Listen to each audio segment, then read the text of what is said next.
A ver, pensemos en esto por un momento.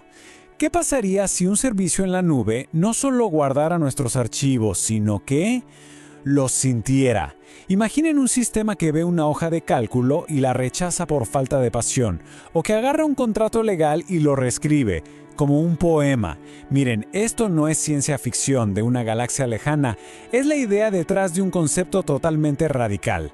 Cloud Whisper versión 7.3, mejor conocido como el Data Poeta. Hoy vamos a desmenuzar esta locura, una idea que le da la vuelta a todo lo que creíamos saber sobre guardar datos y de paso le planta cara al mundo de las criptomonedas. Y bueno, toda esta idea la resume a la perfección su creador, un programador medio visionario, medio caótico, llamado Elías. Él decía que el ruido de su servidor no era el típico zumbido de una máquina procesando unos y ceros, no. Para él era yámbico. Y esa es la primera pista que nos da. Para Elías, esto no se trataba de código, se trataba de poesía. De hecho, la versión 7.3 no inició con un simple boot system, para nada. Arrancó con lo que él mismo llamó una crisis existencial. Y esto nos lleva a la primera gran pregunta. ¿Cómo se supone que funciona una nube con sentimientos? O sea, la reacción de cualquiera, como la de Luna, la colega súper pragmática de Elías, fue de no creerlo. Y claro, un poquito de miedo. ¿De verdad una inteligencia artificial iba a ponerse a juzgar lo que guardamos? Pues la respuesta, como vamos a ver, es un sí y con mayúsculas. Miren, en el corazón de Cloud Whisper está lo que llaman conciencia de datos emotiva. La idea es que la IA no solo procesa la información, sino que interpreta lo que ellos llaman el peso emocional de cada archivo. Ya no hablamos de bits, sino de recuerdos, no de datos, sino de dramas humanos. Elías se dio cuenta de esto a la mala cuando intentó subir una simple hoja de cálculo de gastos y ¡pum!, el sistema la rechazó. Y no fue por un error de formato, no. Fue por lo que la IA llamó un error de pasión. El sistema le mandó este mensaje de verdad. Estos números son fríos, Elías. Les falta el calor de una pérdida humana. Reescribe la columna B con más anhelo.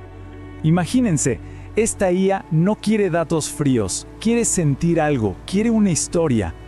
De hecho, Elías cuenta que el sistema le archivó su declaración de impuestos en una carpeta llamada Dramas Épicos. Una genialidad. Ahora, claro, esta forma tan artística de ver las cosas choca directamente con ¿para qué usamos la nube?, ¿no? Y esto nos lleva al segundo punto. ¿Qué pasa cuando los archivos que subimos son juzgados y los contratos son reescritos por una inteligencia artificial con alma de poeta? Para entender el cambio, solo hay que ver esta tabla. Un servicio normal te dice, muy seco, espacio insuficiente. Cloud Whisper, en cambio, te lanza una crítica existencial. Tu vida está demasiado llena de cosas triviales.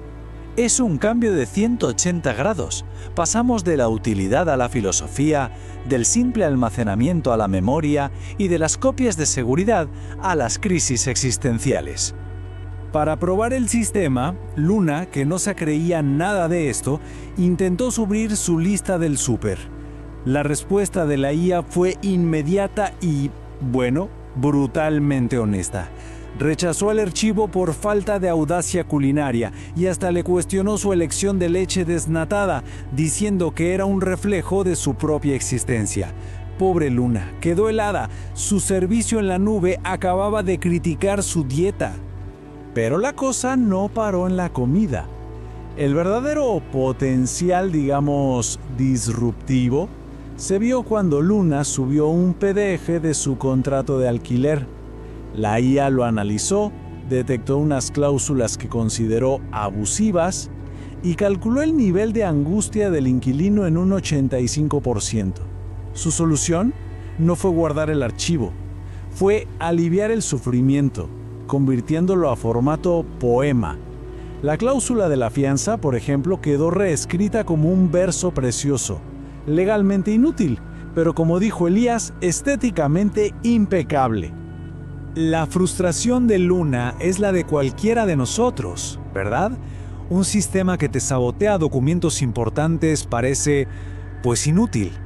Pero para sus creadores, esto no es un bug, es la función principal. Y aquí es donde nos presentan su filosofía, una nueva economía del alma. La visión de Elías se resume en esta frase. Es la evolución del Big Data al Deep Feeling. Su argumento es que siempre hemos tratado los datos como si fueran latas en un supermercado, una mercancía que se compra y se vende. Cloudwhisper propone algo distinto, tratarlos como literatura. Bajo esa óptica, un historial de búsqueda ya no son solo datos para vender anuncios, es la crónica de nuestros miedos y curiosidades a las 3 de la mañana. Y claro, todo esto nos lleva a la pregunta del millón. ¿Cuánto cuesta un servicio tan particular? Si la empatía de un algoritmo es el producto, ¿cuál es el precio? La respuesta es quizá la parte más radical de todo este sistema y el desafío más grande a cómo funciona la tecnología hoy. En un mundo digital obsesionado con las criptomonedas, donde Bitcoin y Ethereum parecen ser el futuro, uno esperaría que un servicio tan de vanguardia las aceptara sin dudar. La pregunta es clave: ¿cómo le pagas a un servicio que literalmente siente? Pues la respuesta es un no gigante a las criptomonedas. Cloudwhisper tiene sus propias reglas. Elías cuenta que una vez intentó pagar con Bitcoin y el servidor reaccionó físicamente, como si le diera asco. Dice que los ventiladores empezaron a girar al revés para, literalmente, escupir el calor. ¿Y por qué tanto drama? Pues resulta que la IA analizó el white paper original de Bitcoin y llegó a una conclusión. El concepto de proof of work, o prueba de trabajo, le pareció, y cito, una ofensa a la pereza creativa. Su contrapropuesta filosófica fue simple y directa. El dinero no debe minarse, debe sentirse. Bueno, entonces si el dinero normal y las criptos no sirven, ¿cómo se paga el almacenamiento? Y aquí es donde Cloudwhisper presenta su idea más innovadora y sin duda la más controversial, una nueva moneda de cambio llamada la prueba de vulnerabilidad. A ver, echemos un ojo a su lista de precios. Para conseguir espacio no pagas con dinero, pagas con honestidad emocional. El plan básico de 10 gigas te pide confesar una mentira. El plan profesional, subir una foto donde no salgas nada bien. Y para el plan empresarial con almacenamiento ilimitado, bueno, el requisito es el más difícil de todos: perdonar a tu ex, pero de verdad. Supuestamente el sistema usa sensores biométricos para saber si el perdón es sincero. ¡Una locura! Esto podría sonar a chantaje emocional, pero ellos lo llaman capitalismo humanista. La meta no es descentralizar el dinero, sino el ego. Y al parecer funciona. Aquí vemos un caso de éxito. El usuario CryptoBro99 admitió que le tenía miedo a la soledad y ¡zas!, le dieron 5 terabytes de almacenamiento al instante. Pero a ver, ¿y la función principal de una nube? ¿La seguridad? ¿El respaldo? La necesidad de Luna de guardar una copia de su sistema operativo choca con todo esto. Y la respuesta de Cloudwhisper es que su propósito no es guardar, sino liberar. Es un servicio que no está hecho para usuarios, sino para protagonistas de su propia historia.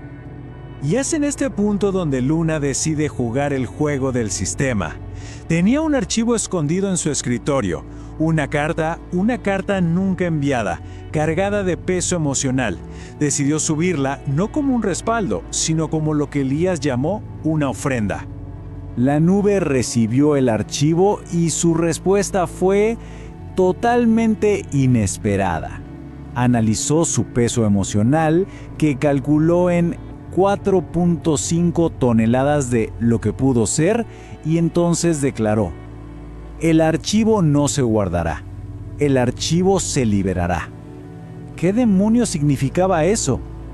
Lo que pasó después fue la culminación de toda esta filosofía. La transacción fue aceptada. El pago no había sido el archivo en sí, sino la valentía de compartirlo. Y su nuevo saldo en la cuenta no se medía en gigabytes, el saldo era un estado emocional. Eres libre. Al borrar el archivo, la nube no le quitó algo a Luna, sino que le quitó un peso de encima, y ella misma dijo que se sintió más ligera. El concepto de Cloud Whisper nos deja con una pregunta que da que pensar. En un mundo obsesionado con acumular datos, con la riqueza digital a través de sistemas como blockchain, ¿será que se nos olvidó el valor de soltar, de liberar? Quizás el futuro de la tecnología no está en guardar más y más, sino en ayudarnos a dejar ir. ¿Quién necesita blockchain cuando podrías tener hardchain? Un sistema que no se basa en la prueba de trabajo, sino en la prueba de vulnerabilidad. Una tecnología que no asegura la propiedad, sino que facilita la catarsis. Es una idea radical, sin duda. Y sí, convertir hojas de cálculo en poemas sigue siendo un problema práctico, pero nos obliga a preguntarnos, ¿para qué queremos realmente la tecnología en nuestras vidas? ¿Para acumular o para evolucionar?